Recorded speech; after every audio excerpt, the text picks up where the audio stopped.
कहा जाता है कि जीवन में सफलता पाने के लिए अगर हौसला और जुनून के साथ आत्मविश्वास हो तो लक्ष्य पाना मुश्किल नहीं होता। पटना की ज्योति भी इसी तरह की एक मिसाल है। ज्योति की जब आंख खुली तब वह बिहार पटना रेलवे स्टेशन पर पड़ी थी और कई दिन तक भीख मांगती रही, लेकिन लक्ष्य पाने के जुनून और आत्मविश्वास ने केवल उसने शिक्षा ग्रहण की बल्कि आज पटना शहर में कैफेटेरिया चलाती है। आत्मविश्वास से लबरेज ज्योति अब लड़कियों के लिए एक मिसाल है। 19 वर्षीय ज्योति को तो यह तक नहीं मालूम कि उसके माता पिता कौन है। वह बताती है कि वह पटना रेलवे स्टेशन पर लावारिस एक भीख मांगने वाली दंपति के मिली थी। जब कुछ होश संभाला तो उनके साथ ही लोगों के सामने हाथ फैलाने लगी। जिस दिन कुछ कम मिलता तो उस दिन कूड़ा चुनने चली जाती। ज्योति की जिंदगी ऐसे ही कुछ आगे बढ़ रही थी, लेकिन पढ़ने की इच्छा मन में जरूर थी। बचपन बिना पढ़ाई के गुजर गया, लेकिन पढ़ने की लालसा ज्योति के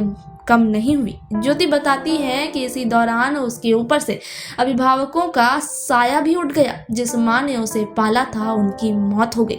ज्योति को एक बार फिर जीवन में अंधेरा देखने लगा, लेकिन उसने हौसला नहीं छोड़ा। ज्योति इसी तरह आगे बढ़ती रही और इसी दौरान प्रशासन ने ज्योति की जिम्मेदारी संस्था रैम्बो फाउंडेशन को दे दी। रैम्बो फाउंडेशन की बिहार प्रमुख